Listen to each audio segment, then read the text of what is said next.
Hi, welcome to Sparkling Memories, a place where you can build healthy relationship with food, pairs, and yourself. And today we're gonna make some jalapeno poppers.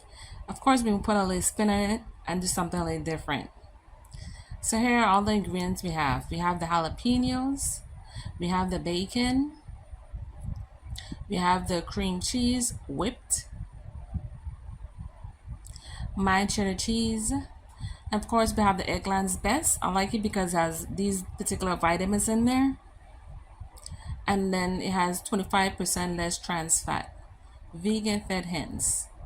Then we have the seasoned breadcrumbs with the imported cheese, Italian side breadcrumbs, garlic, onion, and this is everything we need to get started. First, you want to devein them and take out the seeds. It's going to be something like this. After you wash them off, be sure to wash your hands before moving on to the next step. So it was quite a bit that came out of that. So we already have the breadcrumbs. We're going to add the panko breadcrumbs also. We already piece apart the bacon, make it into smaller parts. I don't want to say bite size, but smaller. Make sure you fry them, get a nice crisp for it, because if it's like softened, it's not going to seem as the bacon bits, because that's what you kind of want to go for. Then we're going to go ahead with some garlic.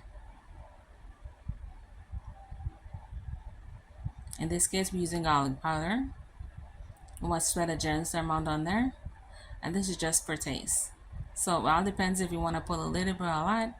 I just want to put a generous amount so you can mix in well with the panko breadcrumbs and the regular breadcrumbs.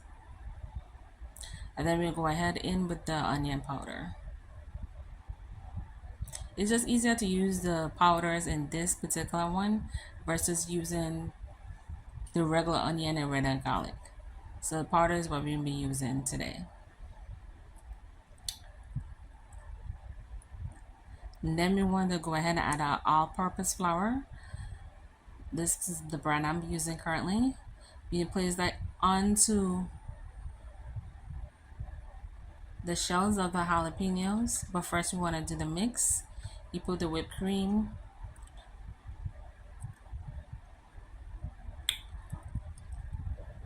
I'll put in the flour first, and once you put that in, you want to give it a good shake. Press it in a little bit before you actually start putting the mixture we're going to make in a few minutes. I guess it helps to bond it too. We put in the mixture, so put in a little flour before then. I know some people might put in a little butter or something, but for me the flour was just easier. So let's go ahead and start the mixture. We have the whipped cream cheese, put in your late bacon bites that you made. And of course, we're gonna add more cheese. At this point, it's gonna be the mild cheddar cheese. All depends on how much you want in each one of the jalapeno peppers. Then once you coat it, you do the egg and the breadcrumbs. It's gonna look like that. Take your time. It only takes about, I want to say about 2 to 3 minutes on each side. But before you do all of that, put it in the freezer for a good 2 hours before you do the frying process. A lot of people tend to just go straight to frying. Put it in the freezer first, then fry it. Once it has a golden brown color like that, that's what you're looking for. If the cheese start come out on the sides, then you probably want to take it out because the fries probably might be a little bit too hot. See, some of them, it comes along the sides like that. Sometimes you can't really help it. It just kind of just happens. Even with the double breading, you can't really quite avoid it.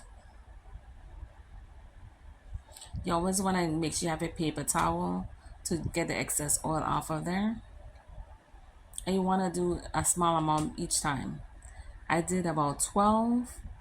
Every time I put some in the pot, it will be about 4.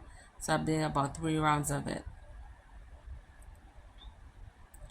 I've seen so many different recipes with this. I figure why not?